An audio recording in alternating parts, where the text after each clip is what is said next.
સ્પષ્ટ કીધું છે કલિયુગ કેવલ નામ આધાર. કલયુગ કેવલ નામ આધાર.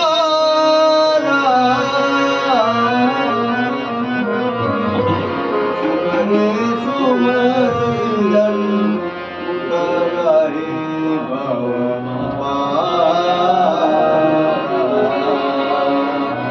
કલિયુગ કેવલ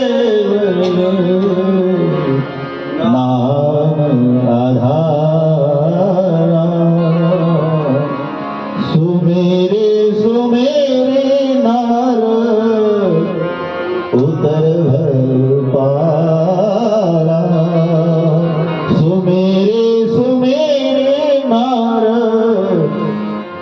ઉતર પારા. राम सुमेरे राम गुण गाए. राम सुमेरे राम गुण गाए. कलियुग केवल नाम आधारा. सुमेर सुमेर नर मनुष्य नर એટલે મોન. તમે મારે તમારે પહેલે પાર જવું છે. 84 લાખ ની કરવી છે તો કોઈ પણ નામનો આધાર લેવો પડશે. પછી તમને યોગ્ય લાગે તે નામનો આધાર લો. ભગવાનના 24 અવતાર થયા. 24 વખત આ પૃથ્વી પર ભગવાન પધાર્યા. તો આપણને યોગ્ય લાગે એવા નામ. પણ નામ વિના મારો તમારો ઉદ્ધાર નથી. ભલે કથા સાંભળીએ, સત્સંગ કરીએ, કીર્તન કરીએ, તત્વજ્ઞાનની વાતો કરીએ, બધું જ છે, પણ જ્યાં સુધી નામ સુમિરન નહીં થાય, જ્યાં સુધી ભજન નહીં થાય, ત્યાં સુધી સત્સંગ પણ વ્યર્થ છે. ભજન સાચા હૃદયથી હોવું જોઈએ. સત્સંગ સાચો હોય, વિવાદ વગરનો હોય તો એમાં ફળ મળે છે. સત્સંગ વિવેક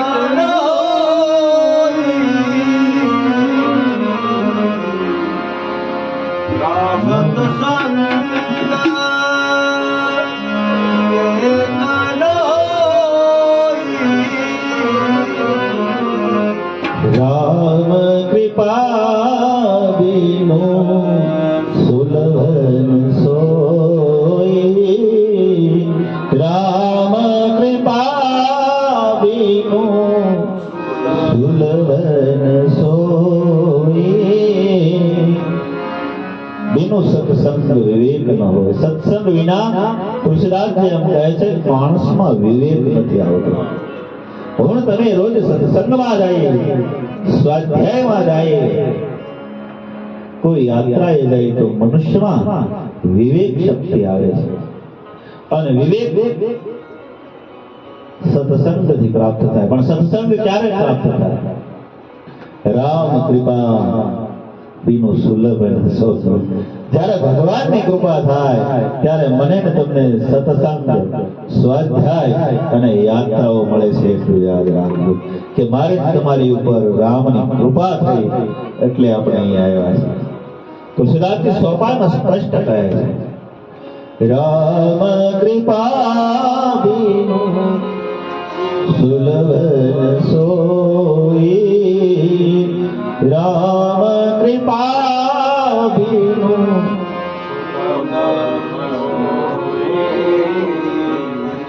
ભગવાનની કૃપા વિના આ શક્તિ નથી. અને ત્યાં સુધી કહ્યું છે સત સુધર સત્સંગતિ પાઈ. સત સુધર સત્સંગતિ પાઈ.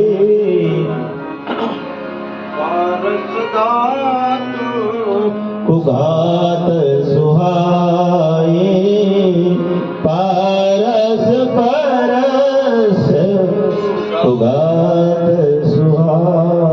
શઠ જેવો માણસ હોય, જળ જેવો માણસ હોય, પણ સત્સંગમાં આવે તો તુલસીદાસજી કહે છે સઠ સુધરહી સત્સંગતિ પાઈ. સઠ સુધરી ગયેલા અનેક દાખલાઓ છે.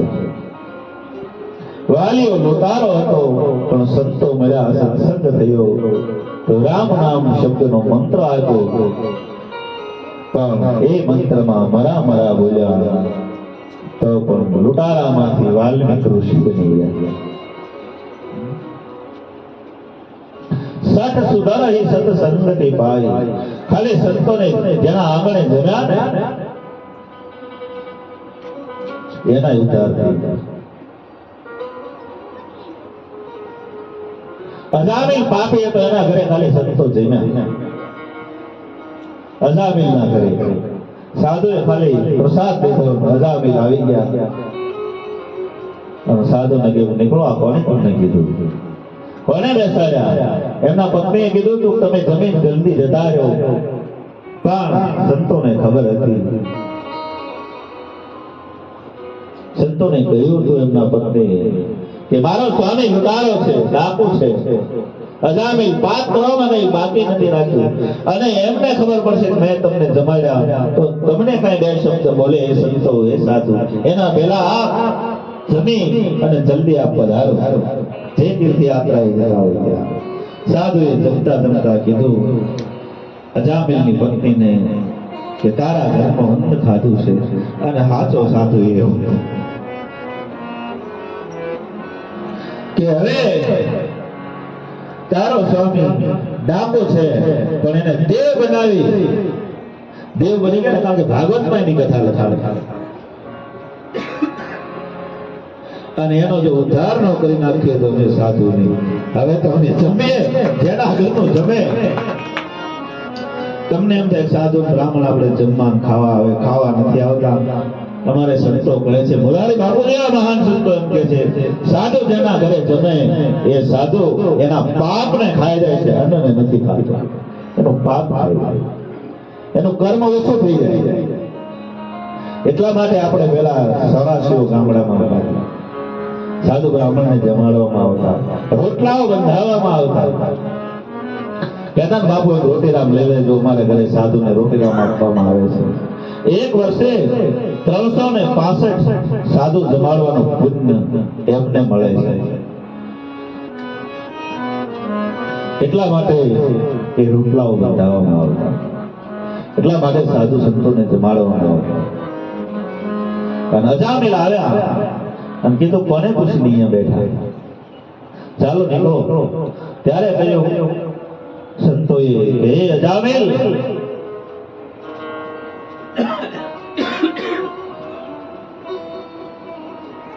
અમારી દક્ષિણા બાકી છે.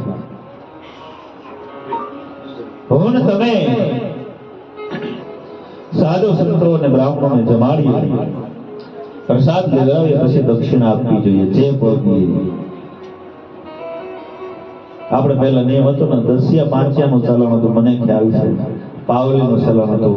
એ વખતે વડીલોએ, અમે નાના હતા ત્યારે અમારા જ ગામમાં વડીલો જમાડતા ત્યારે જે યથાશક્તિ હોય એવી દક્ષિણાઓ સાધુ જમે પછી આપતા. એટલે સંતોએ કીધું અજામિલ અમે જમ્યા છે પણ અમારી દક્ષિણા બાકી છે, તું અમને દક્ષિણા આપ. ત્યારે અજામિલ કહે કે સંતો તમને હું મારતો નથી અને ગાળો ના આપું, એ જ મારી દક્ષિણા છે, આપ જલ્દી ઉભા થઈ જાઓ. એ વખતે સંતોએ કીધું કે નહીં અજામિલ, તારે કોઈ પણ દક્ષિણા આપવી જોઈશે, તારે દક્ષિણા આપવી જ પડે. અજામિલ કહે ભાઈ લાકડી લો, એના પહેલા અહીંથી સીધા યાત્રા. સંતોએ જોયું એમના ધર્મપત્ની સામે સગર્ભ અવસ્થા હતા. એને કીધું હે અજામિલ, તારી પાસે કાંઈ ન હોય તો એક વચન અમને આપ, એ અમારી દક્ષિણા છે. એ બોલો શું સમજ્યું કે તારે ત્યાં બાળક જન્મે, દીકરો જન્મે તો એનું નામ તું નારાયણ રાખજે, આ અમારી દક્ષિણા. તો સાધુ આવું માંગ્યું. શું માંગ્યું? એનું કર્મ ઓછું થાય. પુત્રના બોલાવાના હેતુથી એને બોલાવશે, એને પ્રેમ કરશે, તો પણ ભગવાનનું ભજન થશે, આનું પાપ ઓછું થાય. આનું અન્ન ખાધું છે મેં. સાધુએ કહ્યું કે તો એનું નામ તું નારાયણ રાખજે. અને અજામિલે કીધું ભલે હે સંતો, હું મારે ત્યાં દીકરાનો જન્મ થાય એનું નામ હું નારાયણ રાખીશ. સંતો ત્યાંથી જતા રહ્યા. સમય જતા અજામિલને ત્યાં દીકરાનો જન્મ થયો. ભલે એ લુટારો હતો, ભલે એ પાપી હતો, પણ અજામિલને એમ થયું મેં સાધુને વચન આપ્યું ને, એટલે હવે મારે આનું નામ નારાયણ રાખવું છે. ખાલી એક સમય જમ્યાના ત્યાં એના હૃદયનું પરિવર્તન થઈ ગયું. ખાલી એક વખત સાધુ એના આંગણે જમ્યો, ત્યાં એના હૃદયનું પરિવર્તન થયું કે મને એમ થાય છે અજામિલ કે એમના પત્નીને આપણે આ દીકરાનું નામ નારાયણ રાખીએ. કારણ કે સાધુને મારે બોલાઈ ગયું, નારાયણ નામ રાખવામાં આવ્યું.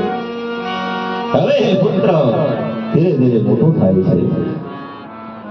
નારાયણ નારાયણ નારાયણ, લાવ નારાયણને જમાડો, નારાયણને બહાર લઈ જાઓ, નારાયણને પાણી પાઈ દો, નારાયણને જમાડી દો. નારાયણને જમાડવાનો ભાવ તો સમજો. અજામિલ અંદરથી એમ બોલે લાવ હું નારાયણને જમાડું. ભગવાન એમ થાય મને જમાડે છે.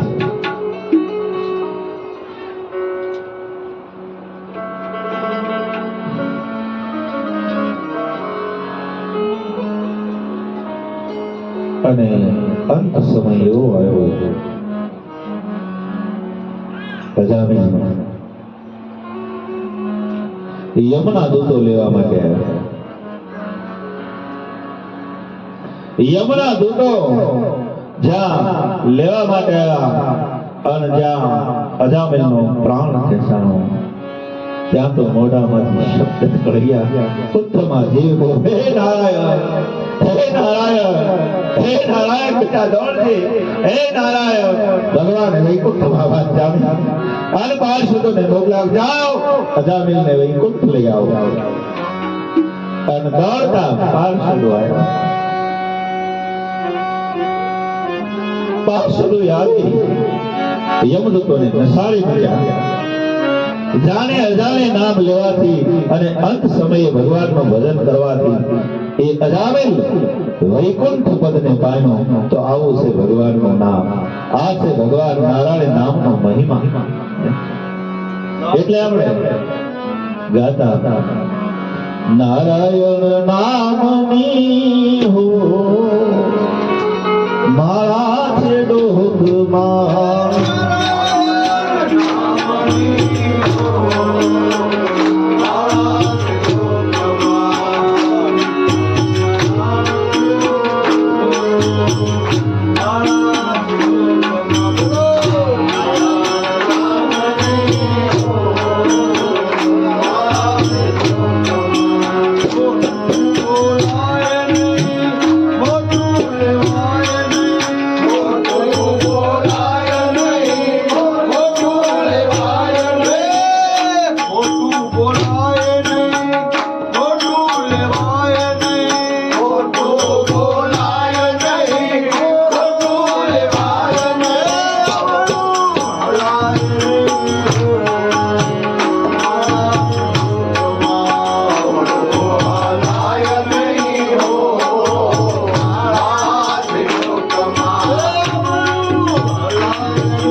દરેક વસ્તુ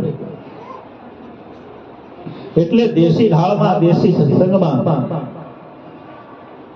મને ને તમને ઋષિમુનિએ બહુ સમજાવ્યું છે. તો શ્રીમદ ભાગવતના એ મંગળ પ્રારંભમાં 88,000 ઋષિમુનિઓ એકત્રિત થયા. 88,000 ઋષિમુનિઓ એકત્રિત થઈ અને ચર્ચા કરવા લાગ્યા. 1,000 વર્ષ સુધી ચાલે એવો યજ્ઞ આપણે કરી સત્સંગ.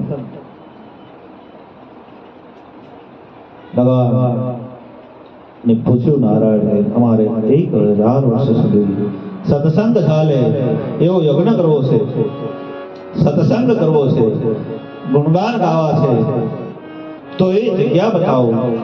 ભગવાને કહ્યું છે, હે ઋષિઓ, હું એક આ ચક્ર છોડું છું. આ ચક્ર જ્યાં શાંત થાય ત્યાં આપ સત્સંગ કરો. અને એ ચક્ર ફરતા ફરતા આવી એક જગ્યાએ શાંત થયું, જેને નામ પડ્યું છે નૈમિષારણ્ય. નૈમિષારણ્ય, જે ચક્ર શાંત થયું ત્યાં નામ પડ્યું નૈમિષારણ્ય. નૈમિષારણ્યની અંદર આપણે યુપીમાં આવ્યા, અહીંયા નૈમિષારણ્ય નામનું સ્થાન છે, જે 88,000 ઋષિમુનિઓ એકત્રિત થયા હતા. ગોરખપુરથી આપણે આ બાજુ આવ્યા ને, એ આપણે અયોધ્યાથી આગળ આલો અને હરિદ્વાર જાઓ ત્યારે વચ્ચે નૈમિષારણ્ય આવે છે. ત્યાં આ સત્સંગનો પ્રથમ 88,000 ઋષિઓ દ્વારા સત્સંગ શરૂ થયો. અને સંતો એવું કહે છે, દરેક જગ્યા જ્યાં મન સ્થિર થઈ જાય, મારું તમારું મન જે જગ્યાએ સ્થિર થઈ જાય, એ દરેક જગ્યા નૈમિષારણ્ય છે. સુત પુરાણીને સુંદર મજાના આસને બેસાડી 88,000 ઋષિમુનિઓ સુંદર મજાના સુત પુરાણીને પ્રશ્ન પૂછવા લાગ્યા છે કે સુત પુરાણી કહી રહ્યા છે, હે ઋષિમુનિઓ, ભગવાનને સ્વર્ગલોકને મેળવવા માટે આપણે અહીંયા હજારો વર્ષો સુધી સત્સંગ ચાલે અને એવા ધર્મશાસ્ત્રને જાણીએ કે જેનાથી દરેક જીવોનું કલ્યાણ થાય. કારણ કે દરેકને કલિયુગ રૂપી સર્પ મને તમને બધાને વળગ્યો છે. કોઈને ભગવાનના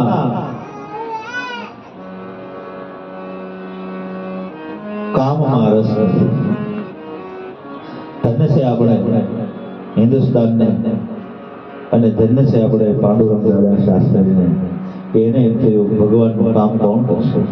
ઘરે ઘરે જઈ અને જગાડ્યા અને સ્વાધ્યાય પરિવારનું નિર્માણ થયું.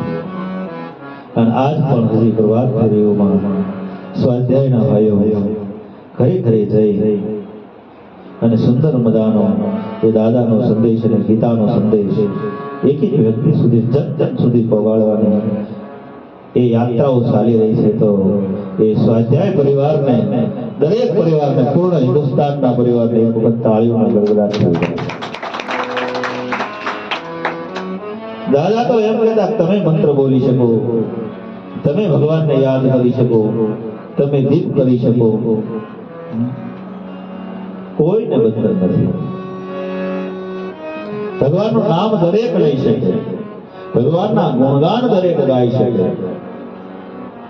પણ ગામનું જે મંદિર હોય, આપણું મેન મંદિર, ઠાકોરજી મંદિર હોય, શિવ મંદિર હોય, ત્યાં તમે પગે લાગવા જઈ શકો, દીપ કરી શકો, બધું કરી શકો, પણ આરતી તો કેવલ સાધુ અને બ્રાહ્મણોએ જ કરવી જોઈએ. આરતીનો અધિકાર સાધુ બ્રાહ્મણો છે. શું કામ? તમને એમ થશે એ કરે ને આપણે ન કરાય. જો તમે કરીએ, હું તમે આરતી અત્યારે ઘણા ટેમ્પોરિયલ સોંટ્યા છે, પણ મંદિરનો પૈસો કે મંદિરનું કોઈ પણ વસ્તુ ખવાઈ ગઈ ને તો પછી પેઢીઓમાં શાંતિ નહીં આવે, અશાંતિ ફેલાઈ જાય. કારણ કે એ આપણો અધિકાર નથી. આ અધિકાર 750 વર્ષ પહેલા આદિ શંકરાચાર્યજી મહારાજ થયા, એણે મને તમને આ અધિકાર સાધુ બ્રાહ્મણને આપ્યો છે કે દરેક લોકો ભગવાનનું ભજન કરી શકે, માળા કરી શકે, મંત્ર કરી શકે, પાઠ કરી શકે, જપ કરી શકે, બધું જ કરી શકે, પણ પૂજા તો સાધુ અને બ્રાહ્મણને જ આપો. એ વખતે જે કાંઈ સમય હશે, જે કાંઈ નિર્ણયો લીધા છે મહાપુરુષોએ, એ સમજી વિચારી અને યોગ્ય કરી લીધા છે.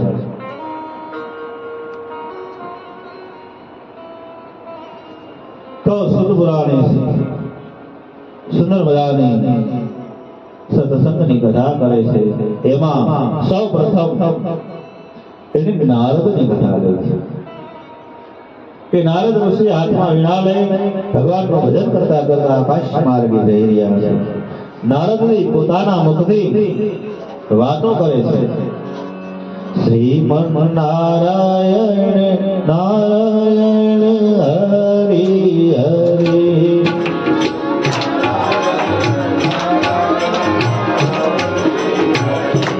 શ્રીમન નારાયણ નારાયણ હરિ હરિ,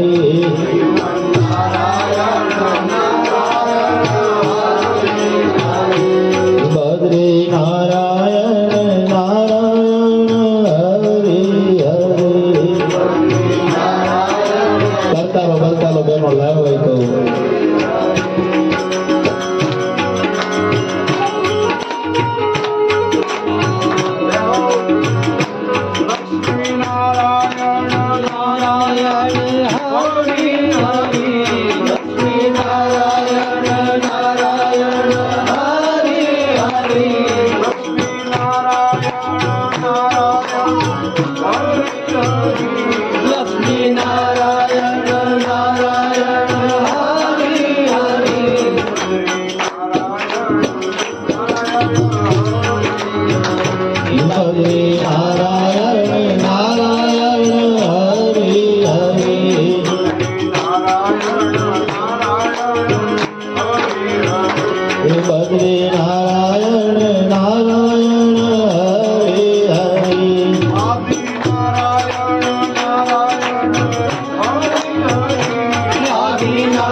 અને હે ઋષિમુનિઓ બદ્રિકા આશ્રમમાં વધાર્યા.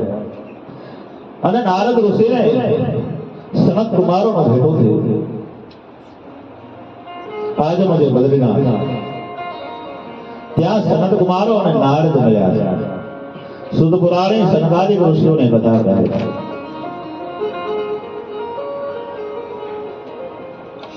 અને સુંદર મજાનું એ નારદજીનું સનકાદિક ઋષિએ સ્વાગત કર્યું. પધારો પધારો પધારો.